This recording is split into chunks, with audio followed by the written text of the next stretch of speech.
I did want to respond to this one that came up here. Is am I too biased against modern films? I think some of this might come down to like just being burned so many times by films nowadays. The You bias. like Top Gun though, right? What's that? Sorry. Yeah, you yeah, like you Top loved Gun it. Maverick, right? That's a newer movie. Yeah, I loved it. Yeah, but that's like Also- a shining beacon in a big sea of like fucking human excrement that we have nowadays. Like it's that was what was so surprising about that film. Yeah, I was like, and wow, they actually can- just I can name- whenever someone says this, just create the list. You should just have a yeah, I was list gonna say, written down of Drinker, all the you're new stuff. similarly to me. I'm pretty sure you liked Ford v Ferrari, right? Parasite, Marriage Story, Joker. Obviously, I think it's safe to say 2019 is still modern. Yeah, So yeah, there's still plenty we love that come out. The Father's one of my favorite films of all time. That's Everything like Ever All at super Once. recent. Yeah, Amazing. that's but you could call it a bias. But what I would say is that we're very hyper aware of the meta for the creation of a lot of this stuff, and then we know who's making this stuff, and so we base a lot of our expectations on that, and we can see their trappings as creators. Like, for how despite how fucking shit it is, Thor: Love and Thunder kind of I could tell it's made by Taika Waititi, if that makes sense. Like, yeah, I can see his fingerprints on it. It's just that it's like one of his worst things ever. And you can see fingerprints with a lot of like J.J. Abrams' mystery boxes and Yeah. shit, like, and throwing in all the iconic imagery that you remember, like getting you in, but never finishing the story, because when he has to do that, you get The Rise of Skywalker. Wah, wah. Yeah, you can see a lot of the trends, because like with Marvel in particular, I'm not sure if I keep saying this, but like it's so true. The Marvel shows have like a really clear formula, at least the 6-episode ones. Yeah. Episode 1 ends with a big reveal, like some big hook to get you in, and then it just deteriorates. Episode 4 ends with some big climactic thing. 5 is some revelation filled, usually got flashbacks, and then 6 has the big stupid action with the comic book costume for the merchandise. It's so reliable, and like when you start noticing patterns like that, it's like, damn, man, it gets hard to like look at the next project from that company and be optimistic that you're going to get something really unconventional. This is probably where I came from with Prey, in that we'd had terrible Predator movies up until this point. We'd had The Predator, which was garbage, and it was like, this is just going to be another attempt to cash in on the Predator brand. Yeah. With this, and they're not only that, but they're gonna try and work in like the female empowerment angle, which just seems pretty played out by this point.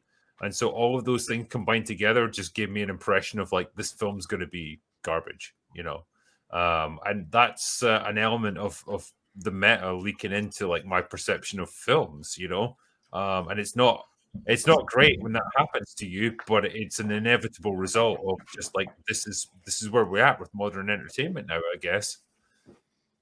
It's a shame because I mean, Prey is beautifully shot. It's nice a really movie. nice looking movie.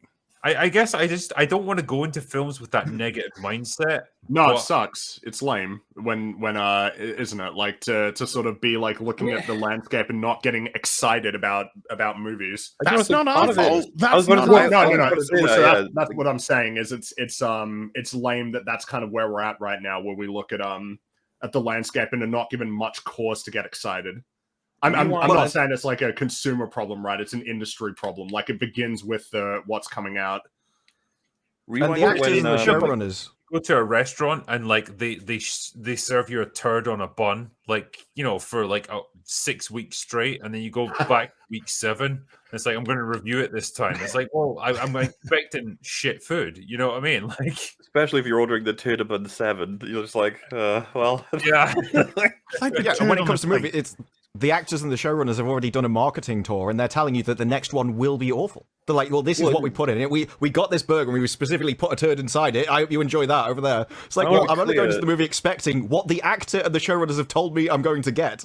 I feel like none of us just make this shit up, right? Because at one point in time, I thought Thor: Love and Thunder had potential, and then when I was watching it in the day, I was dreading watching that film. What happened? Well, I saw the trailer. I saw Taika talking about the movie. I saw clips. I saw the last Marvel movie. I saw a lot of meta information, and some of it's not even necessarily meta. That just colors my perspective entirely. And then it turns out I was just, on point, like all of us were with predicting that one. What I'm saying is, like, a lot of this shit is brought on themselves. They like destroy their own reputation. Look at Rings of Power, man. Jesus Christ. Oh, Well, it's interesting you should say that because allow me to furnish you with some of the Oh no! journalism that's going on at the moment. Like, just give me 1 second. you're right. I'm the king of segues now. Rings of Power is like that's less than a month away, isn't it? Yeah. Well, Dude, there's Oh, so yeah, much shit that's that's what- about to come out. It's insane. I saw Az tweet this, and I had to Google the title because I thought it was a joke. That's how bad this Okay. was. I'm like, if this is an image, I need to What- make sure this is real. What is this? What is How this? gay could it be? this is what journalists are paid to write. Why? What? Why I don't are we- understand. Why are we in this universe? What's happening? It sounds like a 13-year-old. It was just like a 13-year-old from the 90s. I'm just picking. Imagine that when they release the fucking trailers for like the original 3 movies, and then it's like Saruman is just like, how gay could he be? Like that would never happen. It goes out like a rainbow suit of armor. In a shire far, far away, Why? a massive bunch of gay hobbits. Why is this an article? Why have they done This this? is this is their audience. I This is their audience. I should read a paragraph or two because this will give you some insight into the mindset of the author. Oh, Shall I? right. You please.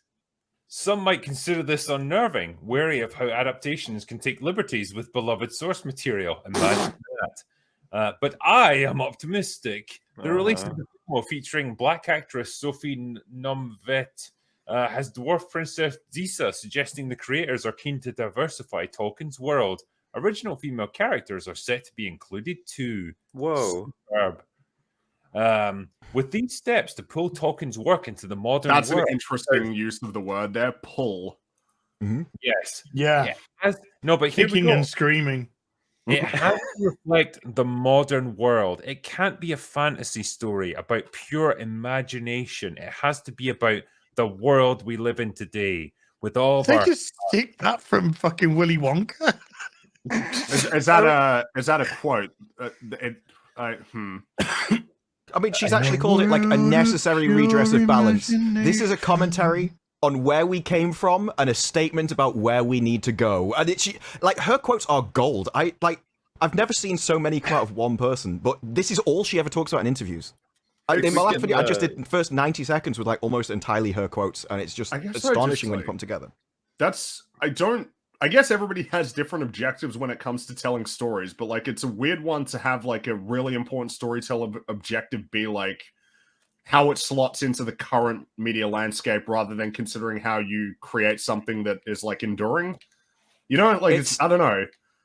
It seems like a deliberate marketing thing, because if you look at the marketing, she's actually in more of the marketing doing more interviews than Galadriel is, when Galadriel's the main character. She's the main and yet you character, look at the right? trailer, and it's the other way around. Galadriel's in more of the trailer than the marketing. So it's almost like she's a side character, and she's just pushed as, like, you need to Disa follow is it. barely in this series, by the way. Yeah, but she's in nearly all the interviews and marketing. Like, Oh, do you think it's just like the actress herself just really wants to just fucking talk about? No, I think Amazon... like all of them have their own little angles, and they have statements that they repeat in every single interview.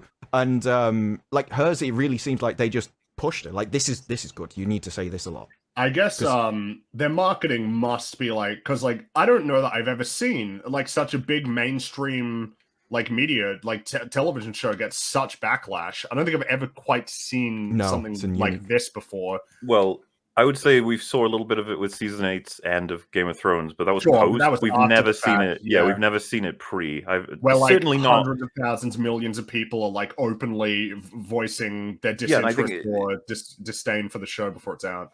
Especially with highlighting when we haven't even had a first bad season or anything. We've had nothing, and people are just like, "Don't you fuck with this." Just before we go on, I just want to read like a paragraph from this that just makes me so fucking sad in terms of the perception of what like fantasy should be now. It's this one here where they say attempting to divorce sexuality from the fantasy genre is an impossible task. Our longest surviving examples of fantasy, fairy tales, are built on foundations of heterosexuality. The prince marries the princess, the knight rescues the maiden. Tolkien is rife with couples and marriages. You'd almost think that's how the majority of people live, and that's why it's reflected in the stories. But nobody's saying it should be divorced. I just immediately thought about like the Balrog, and I was like, what about that is like? I was kind of thinking that too, like about all the fantasy creatures and everything, like how much that factors in. Who does the Balrog fuck? I've got to know. It's like, Well, it's a matter of focus with stories, right? Like if you obsess over this shit in your day-to-day life, you're gonna see it everywhere. You know, that analogy of like, if all you've got is a hammer, then all you can see is fucking nails. It's That's just all anyone's asked for is that the characters in the book are the same as they're in the book. It's like, if it's shown in the book, then fine, they can have, you know, the wives, whatever. If they're not, then it's clearly not important to the story because it was never written down enough. So they have it to invent this and say it's important. If every character, just people don't want it changed. Is minimalized in Tolkien's work as well, because ultimately it's about heroism. It's about, you know, like bonds of fellowship and stuff. Like, actual sexuality plays such a tiny role in the overarching story of what he's trying to do. But like, these people are so fucking obsessed with that stuff. It's all they can see, and they try to project it into everything that they read and consume. I think it's a matter of focus, really, isn't it? Like, when you write a story, you can focus on like what you want. And it seems in this case that they have like a focus that they want to do with the show, but it's really weird to state it as like a necessity rather than a choice that you've made. And also that it's a choice that everybody has to make. Everybody can make whatever decisions they want about like what they want to focus in on their story. And yeah, Lord of the Rings was never really focused on like on that. Like it's much more focused on like I guess a broader adventure story about camaraderie and friendship and working together to like face an seemingly unstoppable evil.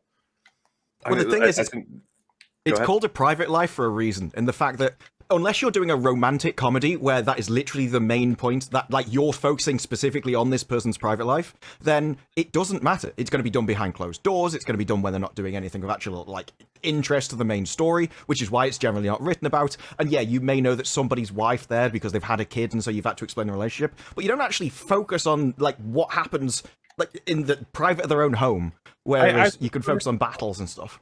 Call me crazy, right? But when I base my understanding of a character on something like, their attitudes towards the world, their goals, their ambitions, their hopes, their dreams, their fears, their insecurities, all that stuff, probably the lowest down the list of things that I find interesting about them is who they like to fuck. Wow, yes. Crazy. Well, I thought we all agreed that like these sorts of character, like it doesn't have a bearing on who you are. Like as a they person, think it should. Like what you, I like. Surely the ideal world is where like it's like indifferent, right? It's like whatever you're just telling stories. This is just about characters and like the adventures they're going on, and like how relevant or irrelevant it is determined by like the story that you're telling. Yeah, imagine like an evil king in a fantasy setting who doesn't want to relinquish his hold on power and like cracks down hard on rebellions throughout his land, all that sort of thing. That's what informs who he is as a character, not who he likes to have sex with at the end of each day. But that's what are your priorities, your beliefs, your like flaws and your strengths as a person. I don't know. I find that this article strikes me as odd. Well, the article is like something I would have thought Az would have made it up as a joke. No, I thought he did. No, that's why I googled it. I thought it was because sometimes those fake articles go around where someone just made it up as a joke, and it's just an image. That's what this. I had to Google it to see if it was true.